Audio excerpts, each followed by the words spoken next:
सभी को नमस्कार। मैं फिर से एक बार कॉन्सेप्ट क्लासेज के ऑनलाइन प्लेटफॉर्म पर आपका स्वागत करता हूं और जो मैं कल वादा किया था उसी वादा को आगे बढ़ाते हुए इस सेशन को मैं आगे बढ़ा रहा हूं।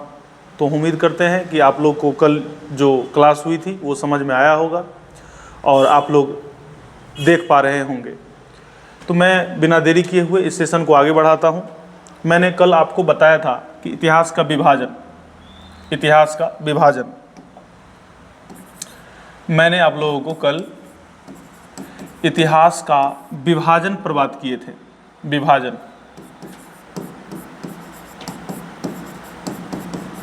विभाजन से संबंधित कुछ बातें किए थे।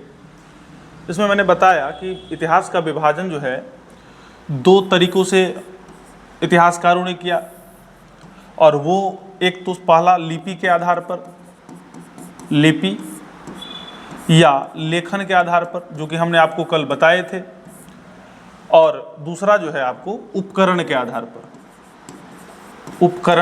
पर इसका विभाजन हुआ था। तो हम कल जो है लिपि और लेखन के आधार पर इतिहास का विभाजन देख रखे थे। आज जो है मुख्य तौर पर मुझे ऐतिहासिक जो काल है उसमें विभाजन को देखेंगे, और तब जाकर के लास्ट में ये जो उपकरण के आधार पर इतिहास का विभाजन है उस पर विचार करेंगे कि कैसे हम उपकरण के आधार पर इतिहास का विभाजन करते हैं और इतिहासकारों ने किए हैं। तो आइए मैं इस क्लास को आगे बढ़ाता हूं। उम्मीद करते हैं कि यह जो क्लास है आपके तैयारी में हेल्पफुल हो। हमने आपको कहा था कि लिपि या लेखन के आधार पर इतिहास को तीन भागों में बांटा गया है। पहला हमने कहा था कि प्रागैतिहासिक काल, दूसरा जो है अर्ध ऐतिहासिक काल, और तीसरा ऐतिहासिक काल। और ऐतिहासिक काल में हमने उदाहरण दिए थे कि महाजनपद के काल से लेकर और अभी तक के काल जो है सारा का सारा ऐतिहासिक काल है। महाजनपद काल से लेकर के अभी तक के काल सारा का सारा क्या है? ऐतिहासिक काल है। तो क्या ऐतिहासिक काल को भी अध्ययन की सुविधा के लिए बांट दिया गया है? तो बिल्कुल बांटा है। ऐतिहासिक काल को भी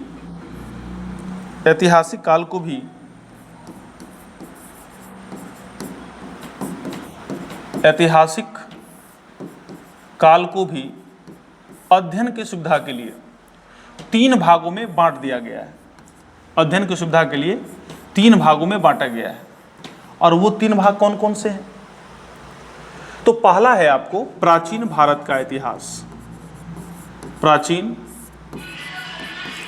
भारत का इतिहास। दूसरा है आपको मध्यकालीन भारत का इतिहास। मध्यकालीन भारत का इतिहास।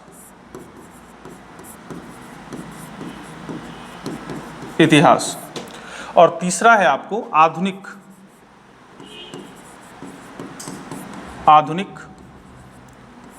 भारत का इतिहास। यानी ऐतिहासिक काल को भी हम तीन भागों में अध्ययन की सुविधा के लिए बांटते हैं। एक पहला है आपको प्राचीन भारत का इतिहास, दूसरा है आपको मध्यकालीन भारत का इतिहास, और तीसरा है आपको आधुनिक भारतीय इतिहास या आधुनिक भारत का इतिहास।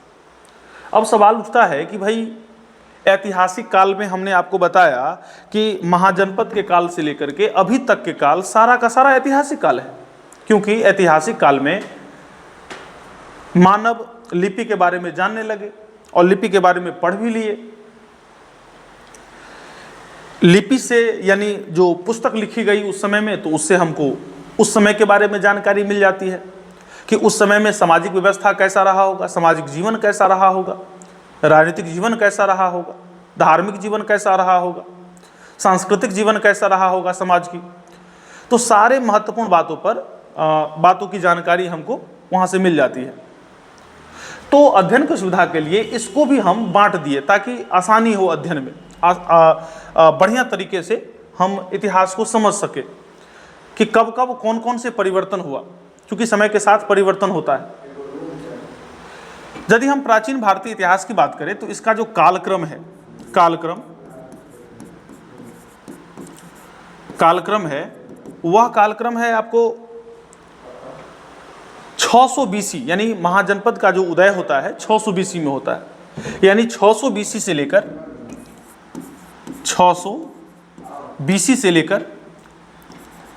712 एडी तक, 712 एडी तक, ईस्वी तक, ये कालक्रम है आपको प्राचीन भारतीय इतिहास का। यानी प्राचीन भारतीय इतिहास में हम 600 बीसी से लेकर और 712 ईस्वी तक के सारे घटनाओं को हम पढ़ते हैं कि प्राचीन भारतीय इतिहास में यानी 600 बीसी से लेकर के 712 एडी तक सामाजिक परिवर्तन क्या हुआ, राजनीतिक परिवर्तन क्या हुआ, आर्थिक परिवर्तन क्या हुआ, धार्मिक परिवर्तन क्या हुआ, सारे चीज़ों के यानी सारी तथ्यों के बारे में हम यहाँ पर विचार करते हैं। कब से कब तक? तो 600 बीसी से लेकर के 712 एडी तक। यदि हम मध्यकाल की बात करें तो मध्यकाल का जो कालक्रम है, मध्यकाल की जो कालक्रम है, यह जो है आपको कब से कब तक है? तो यहां पर देख पा रहे हैं कि 712 ईस्वी में ये अंत हो रहा है, तो 712 ईस्वी से ये क्या हो जाएगा? शुरू हो जाएगा।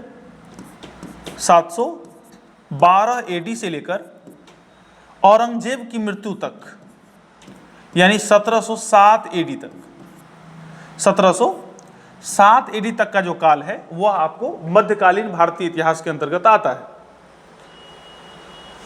712 ईस्वी में मोहम्मद बिन कासिम का आक्रमण होता है और उसी के साथ भारत में एक नए धर्म का जो है प्रवेश हो जाती है, जिसको हम इस्लाम धर्म कहते हैं। इतिहासकारों का मानना है कि यहीं से मध्यकालीन भारतीय इतिहास की शुरुआत हुई। और कब तक? तो मुगल वंश के जो एक महत्वपूर्ण शासक है औरंगजेब, हालांकि उसके बाद जो है जितने भी शासक हुए सारे के सारे अयोग्य थे। औरंगजेब की मृत्यु जो है 1707 में हो जाता है और वहीं से मुगल वंश का पतन होना शुरू हो जाता है। तो वहां तक के काल को मध्यकालीन भारतीय इतिहास के तौर पर रखा गया है। अब है यदि हम आधुनिक भारतीय इतिहास की बात करें तो आधुनिक भारतीय इतिहास जो कि 18वीं शताब्दी, 18वीं सदी वही हुआ 1707 से 18वीं सदी से लेकर आजादी तक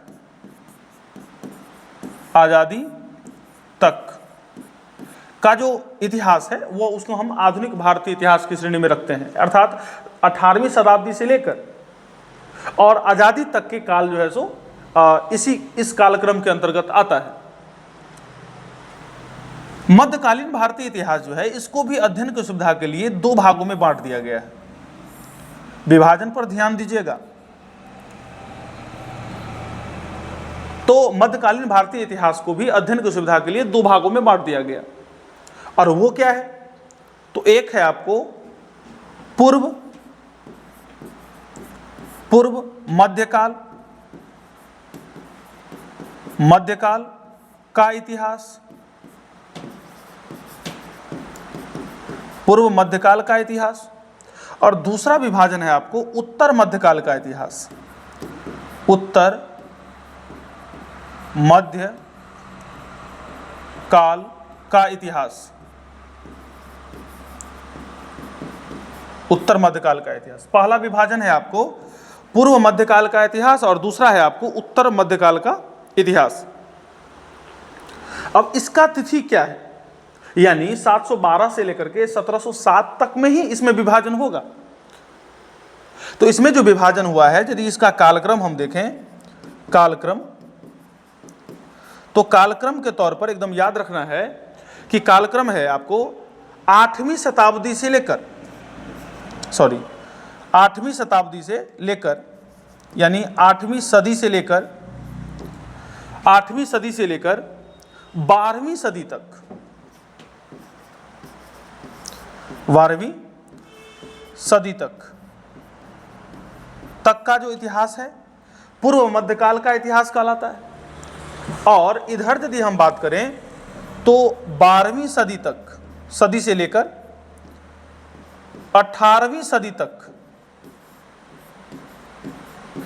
का जो इतिहास है वह आपको उत्तर मध्यकाल के अंतर्गत आता है।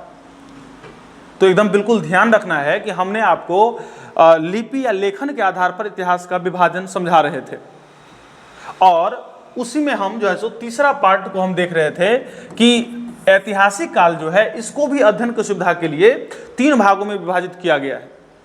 एक है प्राचीन भारतीय इतिहास, दूसरा है मध्यकालीन भारतीय इतिहास, और तीसरा है आपको आधुनिक भारतीय इतिहास। प्राचीन भारतीय इतिहास का जो कालक्रम है वह आपको 600 बीसी से लेकर के 712 एडी तक है।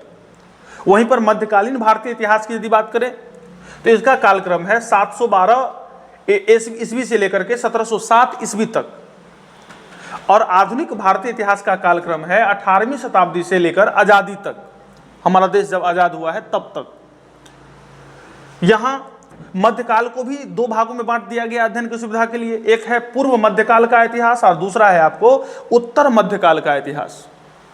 पूर्व मध्यकाल का इतिहास का जो कालक्रम है 8वीं सदी से लेकर के 12वीं सदी तक, और वहीं पर उत्तर मध्यकाल का इतिहास जो है 12वीं सदी से लेकर के 18वीं शताब्दी तक या सदी तक है। तो ये आपका लिपि या लेखन के आधार पर इतिहास का विभाजन है, और यही मुझे इसी विभाजन के अकॉर्डिंग मुझे पढ़ना भी है। और इससे आगे हम बढ़ें तो हमारा एक पार्ट बच गया था उपकरण के आधार पर। उपकरण के आधार पर इतिहास का विभाजन क्या थी? तो उपकरण के आधार पर यदि इतिहास का विभाजन करें तो कुछ इस प्रकार है। उपकरण के आधार पर आइए देखते हैं। उपकरण के आधार पर, उपकरण के आधार पर इतिहास का विभाजन, इतिहास का विभाजन, इतिहास का विभाजन, उपकरण के आधार पर इतिहास का विभाजन। उपकरण के आधार पर इतिहास को जो है ना 4 भागों में बांटा गया है। उपकरण के आधार पर इतिहास को कितने भागों में बांटा गया है? 4 भागों में बांटा गया है। 4 भाग हैं इनके। उपकरण के आधार पर भारतीय इतिहास को 4 भाग है। यहां पर लिख देते हैं 4 भाग है। उपकरण के आधार पर भारतीय इतिहास जो है वो 4 भाग है इसके। पहला क्या है? तो पहला है आपको पाषाण काल, यानी पाषाण का उपकरण। पाषाण काल, पाषाण काल का इतिहास, पाषाण काल का इतिहास, यानी इस काल में जो मानव थे वह पत्थर का उपयोग करते थे। मानव पत्थर का उपयोग किया करते थे, पत्थर का ही उपयोग किया करते थे, इसीलिए हम पत्थर का उपकरण बनाते थे। तो इसीलिए हम एक विभाजन यहां पर कर दिए, या इतिहासकारों ने किया है, मैं नहीं किया हूं, इतिहासकार किया है। तो इस तरह से पहला विभाजन हो गया। यानी पाषाण काल में, पाषाण का अर्थ ही होता है पत्थर, यानी पाषाण काल में मानव जो है सो पत्थर का इस्तेमाल किया करते थे, अर्थात उपकरण जो बनाते थे वह पत्थर का बनता था। तो इसीलिए हम पहला विभाजन देखें। दूसरा जो है, धीरे धीरे मानव विकसित हुए, और विकसित जब हुए तो सबसे पहली बार एक धातु का खोज हुआ, और उस धातु का नाम है तांबा। तांबा धातु का खोज होता है, और तब जाकर के मानव, पहले से तो पत्थर का उपयोग कर ही रहे थे, साथ साथ तांबे धातु का भी प्रयोग जो है सो शुरू कर दिया। अर्थात इस काल को हम ताम्र पाषाण काल कहते हैं। क्या कहते हैं? ताम्र पाषाण काल कहते हैं। ताम्र पाषाण काल। ताम्र पाषाण काल मतलब कि इस काल में ऐसा नहीं है कि मानव सिर्फ क्या कहते हैं तांबे का इस्तेमाल ही करना शुरू किया, या तांबे का ही इस्तेमाल करते थे। नहीं, इस काल में जो है सो पहले से पत्थर का इस्तेमाल तो चला ही आ रहा था, पत्थर का उपयोग तो चला ही आ रहा था, उसके साथ साथ एक नए धातु का भी इस्तेमाल जो है सो करना शुरू कर दिया। यानी यहां पर पाषाण यानी पत्थर, पत्थर का तो प्रयोग हो ही रहा था, और इसके साथ साथ जो है सो तांबा, तांबा का भी प्रयोग जो है सो आपको होने लगा। यानी पत्थर प्लस तांबा का उपयोग उपकरण के तौर पर मानव करने लगे। उपकरण के तौर पर मानव जो है सो इसका उपयोग करने लगते हैं। तो ये हो गया आपका ताम्रपाषाण काल। इसके बाद जो है मानव जो है सो और भी ज्यादा विकसित हुए और तकनीकी के बारे में जानने लगे। नए नए धातु जो है सो और भी खोज हुई, लोग जानने लगे उसके बारे में। और तब जाकर के एक मिश्र धातु है जिसको हम कहते हैं कांसा। मानव ने पहले तो पत्थर का इस्तेमाल कर रहे थे, फिर तांबा का इस्तेमाल करने लगे पत्थर के साथ साथ। अब यहां पर मिश्र धातु का भी उपयोग करना सीख गए, और मिश्र धातु का नाम है कांसा। अर्थात जो तीसरा विभाजन है कांस्ययुगीन, कांस्ययुग यदि बोले, कांस्ययुग बोले या कांस्ययुगीन बोले, तो तीसरा जो विभाजन है वो है कांस्य युग। यानी कांस्य युग की शुरुआत हो जाती है। इसके बाद ताम्रपाषाण के बाद कांस्य युग की शुरुआत हो जाती है। यानी मानव जो है सो उपकरण के लिए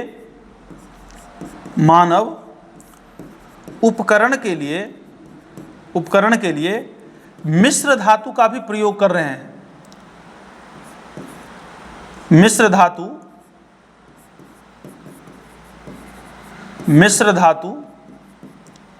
का भी उपयोग जो है सो करने लगे हैं।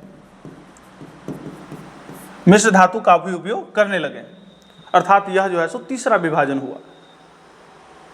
इसके बाद अभी वर्तमान समय में आप देखते हैं कि हम भूगोल में पढ़ते भी हैं, ज्योग्राफी में, कि सभी उद्योगों का जननी या जनक जो है आपको लोहा को माना जाता है। लोहा के बिना कुछ भी अभी के समय में संभव नहीं है। जो भी काम कर रहे हैं सारा का सारा चीजों में लोहा का इस्तेमाल हो ही रहा है। आप देखिए, हम जो कपड़ा पहने हुए हैं, यह भी कपड़ा जिस मशीन में बना है वो मशीन लोहा का बना है।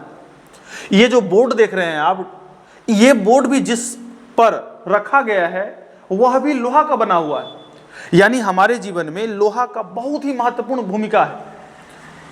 अर्थात इस काल को हम लौह युग कहेंगे। लौह युग कहते हैं। सॉरी, एक मिनट।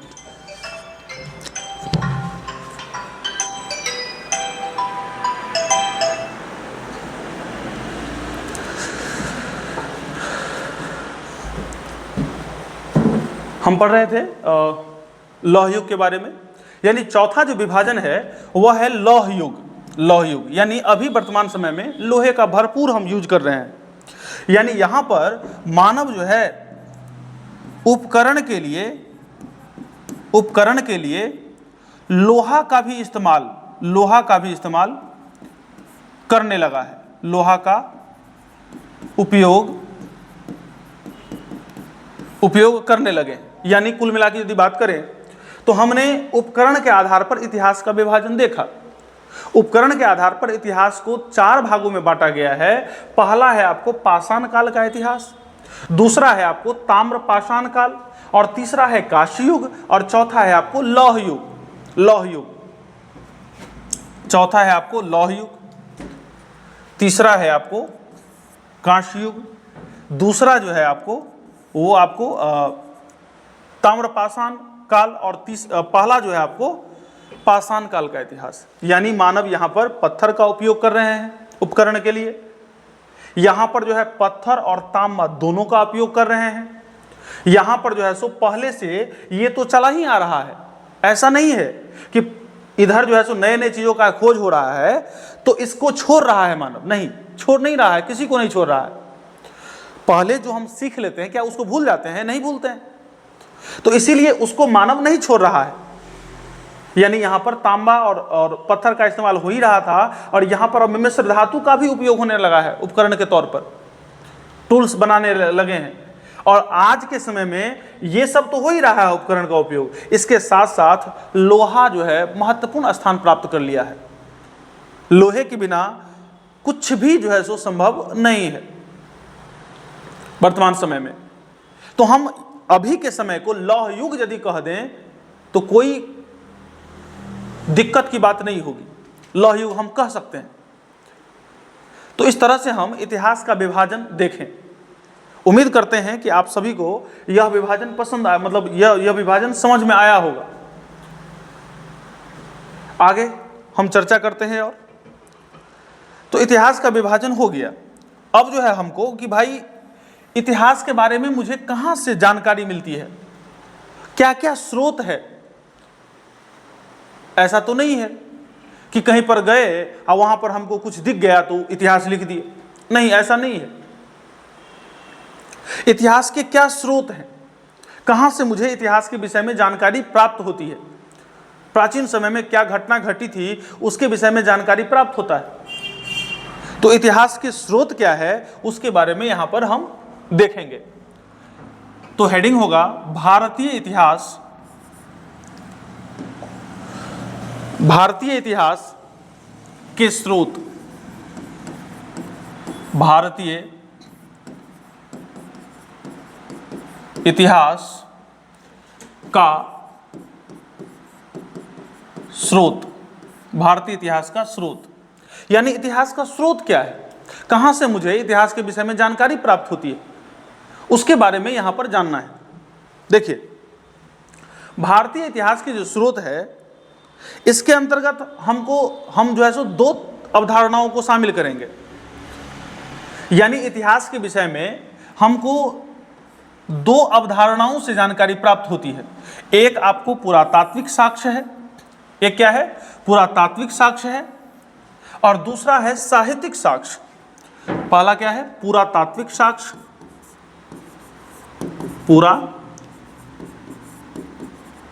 पुरातात्विक साक्ष्य या स्रोत भी कह सकते हैं, साक्ष्य, और दूसरा है आपको साहित्यिक साक्ष्य। साहित्यिक साक्ष्य हमने आपको बताया था कल कि समय के साथ मानव लिखना पढ़ना शुरू कर दिया, भाषा के बारे में जानने लगे, तो जो भी कुछ उस समय में घटित होता था तो कई सारे ऐसे लोग होते थे, मानव होते थे, जो उस समय के बारे में अपने पुस्तक में, वृत्तांत में लिखा करते थे। अलग बात है कि उसका बहुत सारा पांडुलिपि जो है वह नष्ट हो गया है, लेकिन फिर भी उस काल के बारे में हमें बहुत कुछ जो है सो जानकारी प्राप्त हो जाती है, और उसी आधार पर इतिहासकारों ने इतिहास को लिखे हैं। यानी ऐतिहासिक जो स्रोत है वो दो हैं, एक है पुरातात्विक स्रोत, एक है क्या, पुरातात्विक स्रोत, और दूसरा है आपको साहित्यिक स्रोत। एक है आपको पुरातात्विक स्रोत और दूसरा क्या है, साहित्यिक स्रोत है। अब सवाल उठता है कि पुरातात्विक स्रोत में हम कौन कौन से चीजों को पढ़ेंगे। तो पुरातात्विक स्रोत में हम अभिलेख को देखेंगे, अभिलेख को देखेंगे। इसके बाद अभिलेख के साथ बात जो है सो पुरातात्विक स्रोत के अंतर्गत स्थापत्य कला को देखेंगे, स्थापत्य कला को देखेंगे। स्थापत्य कला के अंतर्गत हम भवन को देखें, उस समय में भवन कैसे बनती थी। स्मारक को देखेंगे, स्मारक को देखेंगे। तो ये स्थापत्य कला हुआ, ये भी जो है सो पुरातात्विक स्रोत है, साक्ष्य है। इसके बाद पुरातात्विक स्रोत में ही हम जो है सो बहुत ही महत्वपूर्ण सिक्के को पढ़ेंगे। सिक्के को देखेंगे, सिक्के या मोहरे को देखेंगे। इसके बाद जो है पुरातात्विक स्रोत में चित्रकला को देखेंगे, चित्रकला। इसके बाद जो है चित्रकला के बाद बर्तन, मृदभांड, बर्तन, उपकरण, ये सारा जो है सो आदि, ये सारे जो हैं सारे के सारे क्या हैं? पुरातात्विक साक्ष्य हैं। इससे हमको उस समय के इतिहास के विषय में जानकारी प्राप्त हो जाती है कि प्राचीन काल में मानव जो है किस तरह से मानव का सामाजिक जीवन रहता था, यानी समाज कैसा था उस समय का, समाज में महिलाओं की स्थिति क्या थी, समाज में जो है मनोरंजन के क्या साधन हुआ करता था, यानी तमाम बातों पर जो है सो मुझे जानकारी मिल जाती है। तो पुरातात्विक साक्ष्य के अंतर्गत अभिलेख, स्थापत्य कला, सिक्के, चित्रकला, भवन एवं स्मारक, बर्तन, उपकरण इत्यादि चीजों को शामिल करेंगे। एक यहां पर और भी मूर्ति कला, मूर्ति कला यह भी देखेंगे, क्योंकि मूर्ति जो है सो बनने लगा है। तो उस समय में मूर्ति जो बना है उससे मुझे भी उस समय के बहुत सारा तथ्यों के विषय में जानकारी प्राप्त होती है। मुझे जब हम इतिहास पढ़ेंगे तो बहुत सारा जो है सो तथ्यों के बारे में जानकारी मिल जाती है। तो मूर्ति कला को भी हम शामिल करेंगे पुरातात्विक स्रोत के अंतर्गत। अब है सवाल उठता है कि साहित्यिक स्रोत क्या है? तो उस समय के बारे में मुझे साहित्यिक स्रोत से भी जानकारी प्राप्त होती है, किताबें से भी जानकारी प्राप्त होता है। हालांकि साहित्यिक स्रोत एक विस्तृत विवरण है। साहित्यिक स्रोत में जो है सो कुछ साहित्य विदेशी हैं, कुछ साहित्य क्या है? विदेशी हैं, यानी अलग अलग समय में अलग अलग यात्रा करने के लिए व्यक्ति सब आए, यात्री आए अलग अलग समय में, और उन्होंने जब भारत आए तो जो भी कुछ देखा, जो भी कुछ सुना, उसको अपने यात्रा वृत्तांत में लिखने का काम किया था। यानी साहित्यिक स्रोत जो है कुछ देशी है, अर्थात कुछ भारतीय हैं, और कुछ जो है सो विदेशी हैं, अर्थात हम लिखेंगे भारतीय साहित्य, भारतीय साहित्य, और कुछ जो है सो आपको विदेशी है, विदेशी स्रोत, विदेशी स्रोत। यानी साहित्यिक स्रोत को भी हम दो भागों में बांटते हैं। कुछ भारतीय साहित्य है जो कि भारत में ही लिखी गई है, भारत के विद्वान के द्वारा लिखा गया है, और कुछ जो है सो विदेशी स्रोत है, अर्थात विदेश से भी जो उस समय में यात्रा करने के लिए यात्री आए, उन्होंने भी जो कुछ देखा सुना, उन्होंने क्या किया? लिख दिया। तो हम साहित्यिक स्रोत में विभाजन के तौर पर इसको देख सकते हैं। आप आगे जब हम बढ़ें तो अब इसको हम कंटिन्यू करेंगे, इन दोनों विभाजनों को। अब यदि हम भारतीय साहित्य की यदि बात करें तो भारतीय साहित्य को भी अध्ययन की सुविधा के लिए दो भागों में बांटा गया है। भारतीय साहित्य में भी कुछ ऐसे साहित्य हैं जो धर्म से जुड़ा हुआ है, कुछ ऐसे साहित्य हैं जो धर्म से जुड़ा हुआ है, इसीलिए इसको हम कहते हैं धार्मिक ग्रंथ। धार्मिक ग्रंथ, धार्मिक ग्रंथ, इससे भी हमको इतिहास के विषय में जानकारी मिलती है, सभी पक्षों के बारे में, राजनीतिक पक्ष, सामाजिक पक्ष, आर्थिक पक्ष, धार्मिक पक्ष, सारे चीजों के बारे में जानकारी मिलती है। तो एक तो हो गया ये धार्मिक ग्रंथ। दूसरा जो है आपको यह है लौकिक ग्रंथ। लौकिक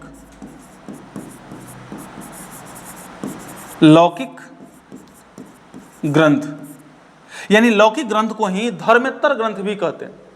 धर्मेत्तर ग्रंथ जो धर्म से जुड़ा हुआ नहीं हो, जो धर्म से जुड़ा हुआ नहीं हो, इसका संबंध धर्म से होगा और इसका संबंध धर्म से नहीं होगा।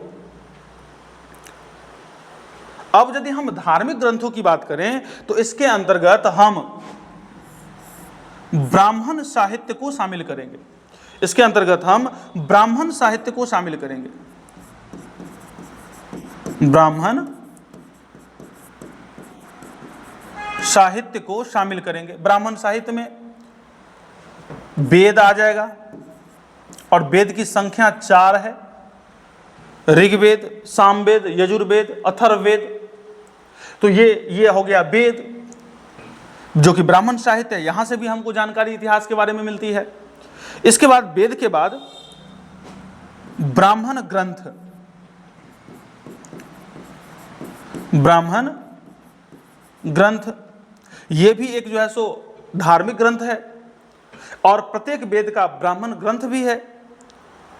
और इसकी यदि संख्या की बात करें तो 7 है। आपसे क्वेश्चन पूछ सकता है कि ब्राह्मण ग्रंथों की संख्या कितनी है, तो 7 है। इसी के अंतर्गत जो है सो ब्राह्मण ग्रंथ के बाद एक धार्मिक ग्रंथ है आरण्यक। आरण्य मतलब होता है जंगल, अर्थात शांत वातावरण में जिस ग्रंथ को पढ़ा जाता है, अध्ययन किया जाता है, लिखा जाता है, उसी को आरण्यक कहते हैं। और इस वेदों की जो संख्या है, इस ग्रंथ की जो संख्या है वह है आपको, इस ग्रंथों की जो संख्या है वह आपको 6 है। टोटल 6 आरण्यक ग्रंथ है। इसके बाद उपनिषद को शामिल करेंगे, उपनिषद को शामिल करेंगे। और उपनिषद जो है टोटल 108 है। उपनिषद की संख्या कितनी है? टोटल 108 है, यानी 108 उपनिषद। यहां से भी हमको बहुत सारा जानकारी इतिहास के बारे में मिल जाती है, तो यह भी एक प्रकार का स्रोत है। इसके बाद पुराण हो गया। पुराण, एक होता है कुरान, एक होता है पुराण। तो पुराण एक धार्मिक ग्रंथ है जो क्या कहते हैं, हिंदू धर्म का। तो ये भी, यहां से भी मुझे इतिहास के विषय में जानकारी मिलती है। और पुराणों की संख्या 18 है। इसके बाद जो है पुराण के बाद वेदांग है। वेदांग है, वेदांग को शामिल करेंगे। और वेदांग की जो संख्या है वह है आपको 6। यहां से भी हमको जानकारी मिलती है इतिहास के बारे में। इसके बाद वेदांग के बाद महाकाव्य है। महाकाव्य है, महाकाव्यों की संख्या 2 है। इससे भी हमको इतिहास के बारे में जानकारी प्राप्त होती है। इसके बाद स्मृति, स्मृति है। और इसकी संख्या जो है टोटल, इसकी संख्या जो है तो टोटल 6 है स्मृतियों की। तो यहां से भी हमको जो है सो इतिहास के बारे में जानकारी मिल जाती है। तो ये तो हो गया ब्राह्मण साहित्य, यानी धार्मिक ग्रंथों में ब्राह्मण साहित्य एक है। और ब्राह्मण साहित्य में इतने सारे साहित्य को शामिल करेंगे और इससे हमको क्या मिलता है, तो इतिहास के विषय में जानकारी मिल जाती है। तो यह एक जो है सो साहित्यिक स्रोत है इतिहास का। ऐसा तो नहीं है कि ब्राह्मण धर्म ही प्रचलन में था, इसके साथ साथ और भी कई सारे संप्रदाय, कई सारे धर्म जो है सो आया, जिसमें 2-3 धर्म जो है लोकप्रिय भी हुए, जैसे कि बौद्ध धर्म हुआ, जैन धर्म हुआ, आजीवक संप्रदाय हुआ, कई सारे लोकप्रिय हुआ। यानी 6ठी शताब्दी ईसा पूर्व में 62 संप्रदाय का उदय होता है।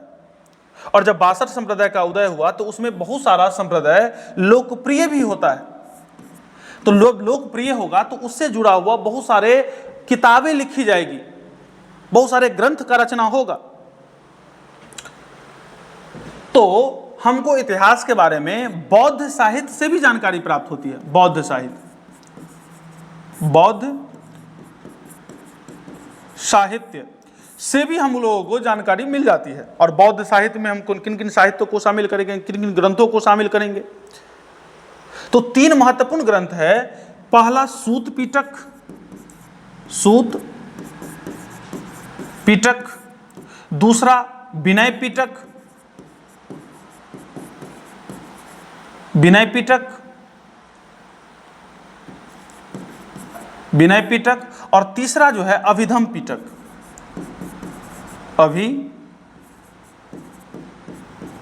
अभिधम पिटक। ये तीनों जो है सो आपको बौद्ध धर्म ग्रंथ है।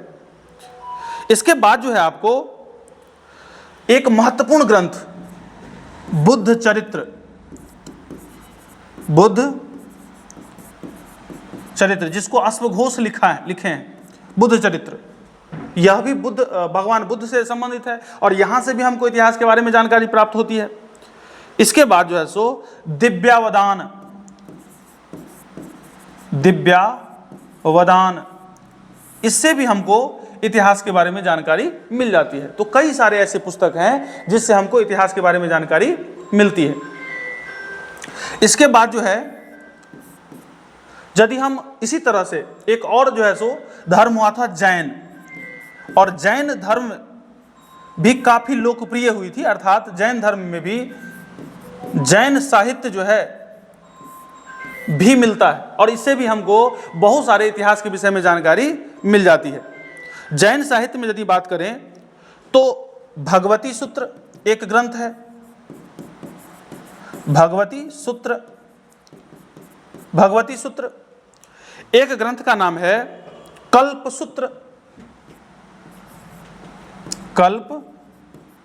सूत्र आदि। बहुत सारे ऐसे ग्रंथ हैं जहां से हमको इतिहास के विषय में जानकारी प्राप्त हो जाती है। तो हमने आज उपकरण के आधार पर इतिहास को कितने वर्गों में विभाजित किया गया है उसको पढ़ा, और जो है जो साहित्यिक स्रोत है, इतिहास के जो स्रोत हैं, एक तो इतिहास के स्रोत पुरातात्विक स्रोत हैं, उसके अंतर्गत किन किन अवधारणाओं को शामिल करेंगे, किन किन तथ्यों पर विचार करेंगे उसको देखें, और जो है कुछ साहित्यिक स्रोत से संबंधित बात किए। आज के लिए बस इतना ही रहेगा, कल हम इसी को आगे हम बढ़ाएंगे, कंटिन्यू करेंगे। तो आज के लिए बस इतना ही। धन्यवाद सभी को, हंसते रहिए, मुस्कुराते रहिए, फिर से मिलते हैं कल नेक्स्ट टाइम। धन्यवाद, जय हिंद।